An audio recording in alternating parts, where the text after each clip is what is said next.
ऐसा नहीं कि आपने रिहैब में इलाज ले लिया तो नशीले पदार्थों के प्रति आपके अंदर जिज्ञासा खत्म हो जाएगी। जिज्ञासा नए तर्क लेगी, नए एक्सक्यूज लेगी, नए बहाने लेगी।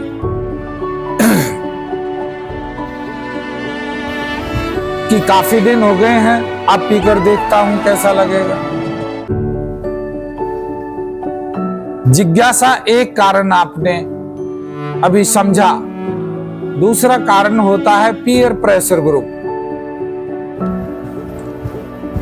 नशा करने वाले लोगों के साथ यदि आप उठोगे बैठोगे तो उनका जो संगत है, उस संगत में जो लोग वहां बैठे होंगे वो आपके ऊपर दबाव डाल देंगे। अरे पीले पीले कुछ नहीं होता यार, एक आध बार पीने से कुछ नहीं होता, ये तो ज्यादा पीने से परेशानी होती है।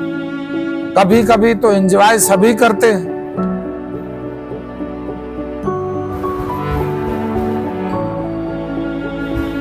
जिज्ञासा पीयर प्रेशर ग्रुप।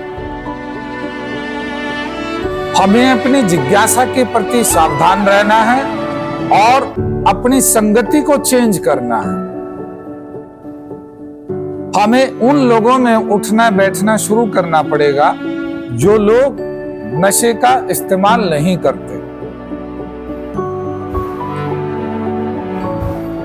जो लोग सोशल सामाजिक, जिनके पास जीवन के कुछ पॉजिटिव एम्स हैं, पॉजिटिव लक्ष्य हैं उनके। अगर आप ध्यानपूर्वक अपने मन की स्टडी करेंगे तो मनुष्य का जो मन है वो आसपास के वातावरण से परिवर्तन होता है। हम जिस तरह के वातावरण में जाएंगे हमारा मन उसी तरह के वातावरण से विचार ऊर्जा लेना शुरू करेगा और परिवर्तन होना शुरू हो जाता है।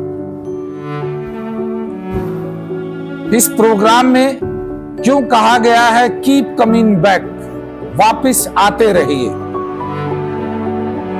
वापिस आते रहने का उद्देश्य यही है कि आप नशा मुक्त माहौल में वापसी आते रहेंगे तो आपका मन यहां से ऊर्जा लेता रहेगा नशे से दूर रहने के लिए, या अन्य मन की दूसरी कमियों के बारे में जागरूक होने के लिए हमें यहाँ दूसरों की नजरों और हृदय से मदद मिल सकती है, या दूसरों की जिंदगी की कहानी से हमें पहचान मिल सकती है अपनी।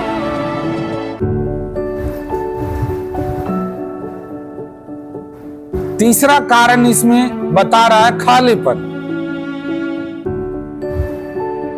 अगर कोई भी व्यक्ति चाहे वो नशा करता हो या नहीं करता हो, अगर वो खाली रहता है तो उसके जीवन में मानसिक परेशानियां, घरेलू झगड़े, आर्थिक तंगी, संबंधों में विरोधाभास, ये सब चीजें उत्पन्न होने लग जाती है। और जो नशेबाज पर्सनालिटी है, जो एडिक्ट पर्सनालिटी है, उसके अंदर खालीपन के कारण मन, बोरियत, वही जिज्ञासा, जिस जिज्ञासा के कारण नशेबाजी की शुरुआत हुई, वही खालीपन, बोरियत उन्हीं लोगों में जाने के लिए विवश कर देती है जिन लोगों में जाने से बार बार नशा उठाया जाता है। खालीपन, खालीपन रहना या छोटे काम न करना, बड़े कामों की कल्पना या बड़े जॉब की कल्पना, क्या ये सब विचारधाराएं हमारे खालीपन को बढ़ाने में मददगार है या नहीं? ये अपने आप से सेल्फ कन्फ्रंटेशन से आपको स्टडी करनी है कि आपके जो विचारधाराएं हैं जो बड़ी बड़ी कल्पनाएं आपका मन बनाता है, वे कल्पनाएं आपकी लाइफ में खालीपन को बढ़ाती हैं या नहीं बढ़ाती। खालीपन एक और कारण से बढ़ता है, वो है लेजीनेस, आलस। आपके शरीर में आलस कैसे उत्पन्न होता है, इसकी खोज प्रत्येक व्यक्ति को स्वयं करनी पड़ती है। हर एक के अलग अलग कारण हो सकते हैं।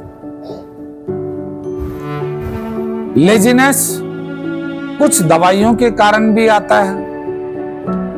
लेजीनेस अधिक भोजन की वजह से आता है। लेजीनेस कुछ स्पेशल भोजन ऐसे होते हैं कि जिनके इस्तेमाल करने से आलस बढ़ता ही बढ़ता है।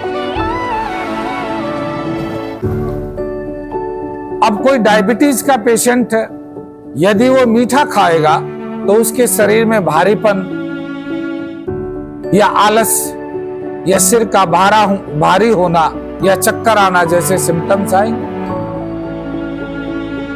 कोई हाई ब्लड प्रेशर का पेशेंट है, वो नमक और घी का अधिक सेवन करेगा तो उसके दिमाग में भारीपन, लेजीनेस, काम को टालने की विचार भावनाएं जरूर आएंगे। कुछ लोगों के शरीर में इम्यूनिटी सिस्टम कमजोर होता है। इम्यूनिटी सिस्टम कमजोर क्यों होता है? क्योंकि फिजिकल वर्क नहीं होता। जैसे रनिंग करना, जिम में जाना, घरेलू पुशअप करना या और घरेलू कामों में, सुबह सुबह के कामों में कोई रिस्पॉन्सिबिलिटी न लेना। घरेलू कामों में सुबह सुबह के कार्यों में भागीदार होना, जिम्मेदारियां लेना आपके नशा मुक्ति में सहयोग बन सकते हैं। आपको लेजीनेस को नियंत्रण करने में सहयोग बन सकते हैं कि आप घर के घरेलू कामों में सुबह की रिस्पॉन्सिबिलिटी ले लें। जैसे ज्यादातर घरों में सुबह मॉर्निंग में पानी आता है, आपके मम्मी पापा को आप कहें कि आप आराम करो, सुबह पानी मैं भरूंगा। आप जल्दी उठे, पानी भरा, घर की सफाई कर दी, उसी में आप अपनी कुछ जो घरेलू एक्सरसाइज है वो कर सकते हैं। मेहनत करेंगे, आपके शरीर में इम्यूनिटी पावर बनेगी, उससे फुर्ती रहेगी, शरीर में ताजगी रहेगी, दिमाग में ताजगी रहेगी। परिवार के लोगों को आपका व्यवहार अच्छा लगेगा, वे सुबह उठ के आपकी तारीफ करेंगे, भाई क्या बात है, आजकल तो तू सुबह उठ के काम करने लग गया, बड़ा अच्छा। आपकी प्रशंसा करेंगे, आपका मन खुश होगा। लेकिन कब? जब आप जिम्मेदारियां उठाएंगे। क्या बिना जिम्मेदारियों की प्रशंसा मिल सकती है? नहीं मिलेगी। इसलिए रिस्पॉन्सिबिलिटी लेना और उनको पूरा करना, वो भी समय के साथ।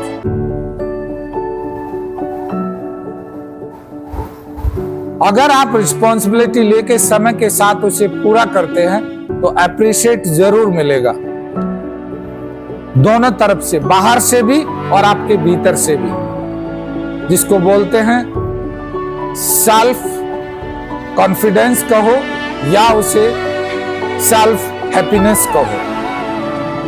आपके भीतर से ही आपको गुड फीलिंग आएगी, आप अच्छा महसूस करेंगे। तो खालीपन, काफी दिनों से काम करने की शरीर और दिमाग को आदत नहीं है। किसी को 5 साल हो गए नशा करते, किसी को 2 साल हो गए, किसी को 8 साल हो गए, किसी को 10 साल हो गए। काम करने की आदत खत्म हो चुकी है, शरीर की पंक्चुअलिटी की आदत खत्म हो चुकी है।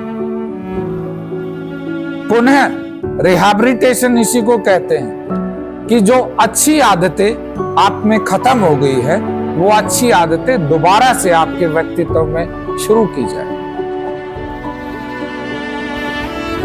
और ये तभी पॉसिबल है जब आप इसमें सहयोग दें, जब आप इनकी वैल्यू खुद को समझाएं, अपने आप को समझाना बहुत ज्यादा जरूरी है। दूसरों को तो हम समझा देते हैं बहुत आसानी से।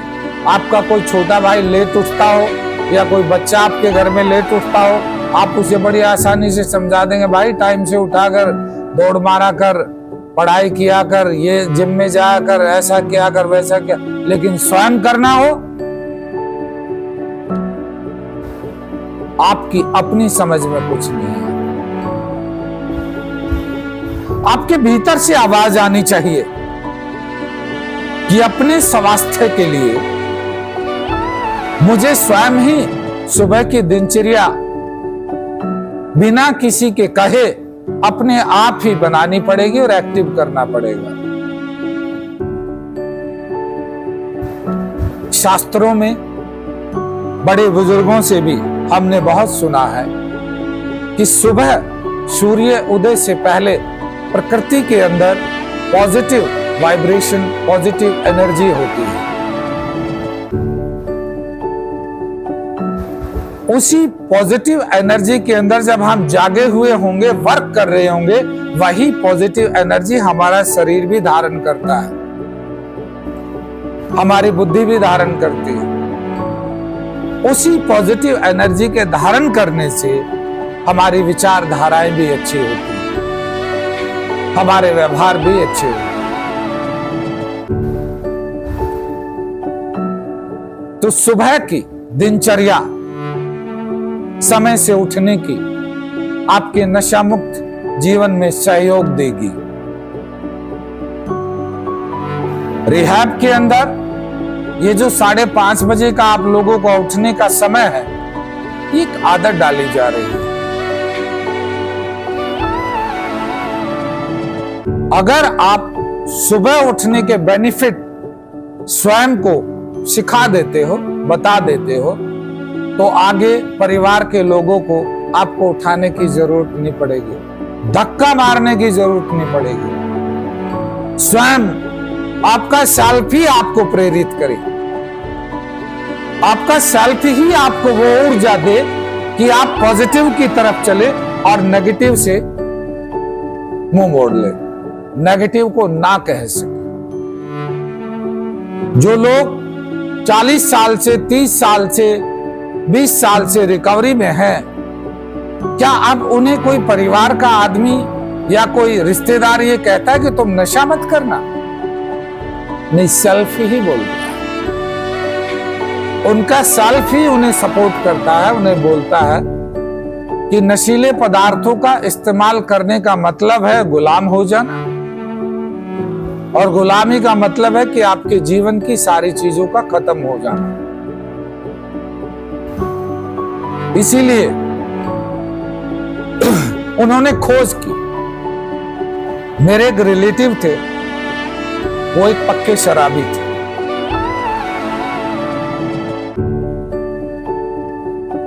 उनकी शराब के कारण उनके घर में हर रोज झगड़ा होता था। उनके पास आने वाले अभी जो व्यक्ति थे वो ज्यादातर नशेड़ी ही होते थे।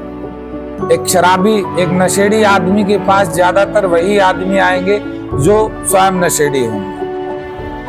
अब उनके आने से भी घर में झगड़ा होता था।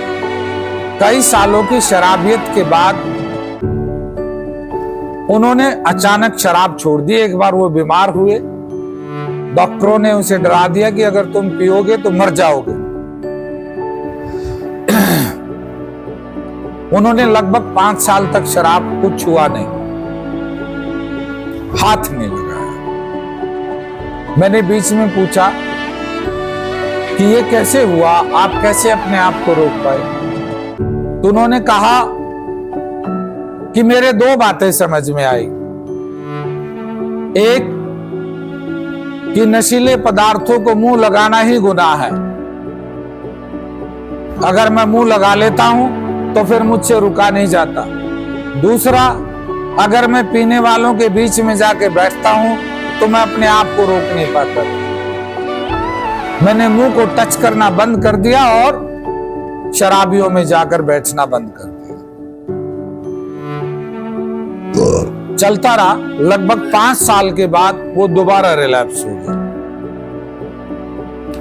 उनके पास कोई प्रोग्राम नहीं था, लेकिन उस हाई पावर ने उन्हें ये 2 पॉजिटिव विचार जो नशे से दूर रहने में सहायता करते हैं, ऑटोमेटिक उनकी बुद्धि में डाले, और ये विचार जब तक उनके व्यवहार में काम करते रहे, वो नशे से दूर रहे। और 5 साल के बाद उन्हें लगा कि अब तो मैं ठीक हो गया हूं, अब मैं मरूंगा नहीं, अब मेरा शरीर ठीक हो गया है,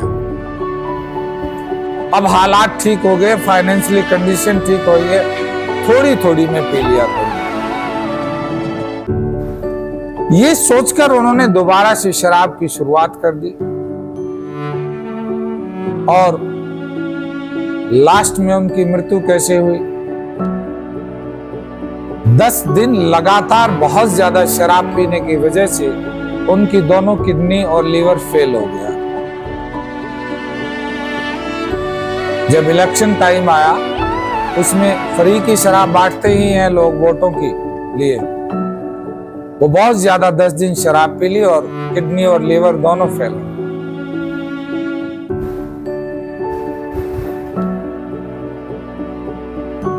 कभी कभी के विचार के साथ की गई नशेबाजी की शुरुआत का अंत क्या होता है? आप सबकी जिंदगी में इसके परिणाम बहुत सारे भरी पड़ी है।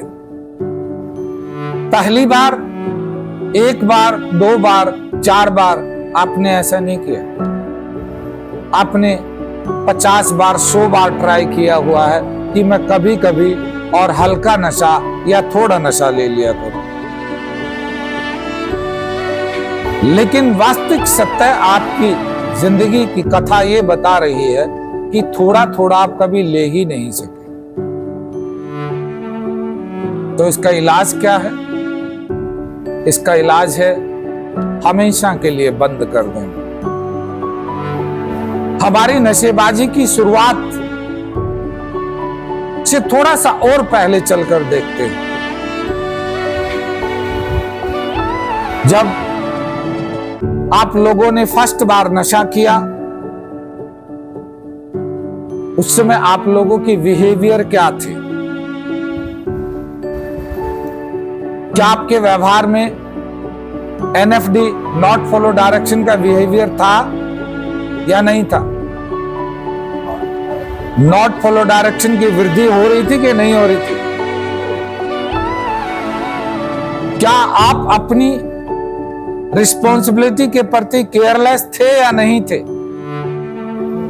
याद करके देखो, स्कूल का जो होमवर्क था, अपने बैग की जो देखरेख करनी थी, व्यवस्थित करना था, या और जो आपकी जिम्मेदारियां थी, आपका रूम या आपका स्टडी की जो अलमीरा थी, उसको व्यवस्थित करने में आप हमेशा लापरवाह रहते हो। और ये लापरवाही परिवार के लोगों के द्वारा बार बार अवेयर कराने के बाद भी थी। झूठ बोलना, छोटी छोटी बातों में डिसऑनेस्टियां करना, लालच करना, क्या ये आपके व्यवहारों में नकारात्मकता आई थी कि नहीं आई थी? जवाब दो। आई थी।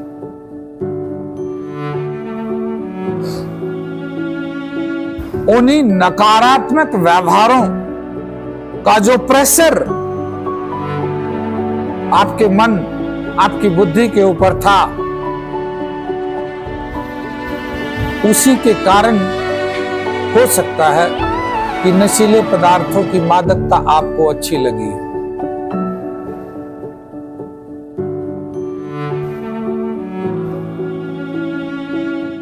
एक नॉर्मल नशेबाज, एक नॉर्मल नशा करने वाला व्यक्ति और एक नशेबाज, नशा और नशेबाजी में क्या अंतर होता है? एक नॉर्मल जो व्यक्ति होता है नशा करने वाला, वो व्यक्ति अपनी नौकरी, अपना बिजनेस, अपना घर, अपना स्वास्थ्य, अपनी जिम्मेदारियां बखूबी निभाते हैं। और एक नशेबाज जिसके अंदर नशेबाजी शुरू हो गई हो, उन लोगों के व्यक्तित्व में क्या अंतर होता है? वो टोटल गैर जिम्मेदार, अपने ही प्रति केयरलेस, डिसरिस्पेक्ट, झूठ बोलना, बेईमानियां, चोरी करना, मनी वेस्टेज करना, ये सब व्यवहार उनके अंदर आ जाते हैं। इसीलिए नशेबाजी की शुरुआत हो गई। अज्ञानता के कारण, नॉलेज न होने के कारण जो नशेबाजी की शुरुआत करते हैं, वो कुछ इसी तरह के लोगों का एग्जाम्पल ले लेते, उदाहरण ले लेते हैं कि यार दुनिया पीती है, लेकिन उन पीने वालों के व्यक्तित्व में क्या अंतर है और आपके व्यक्तित्व में क्या अंतर है? आपका पीने का ढंग क्या है और उनके पीने का ढंग क्या है? इसके बारे में कोई सोच नहीं हो।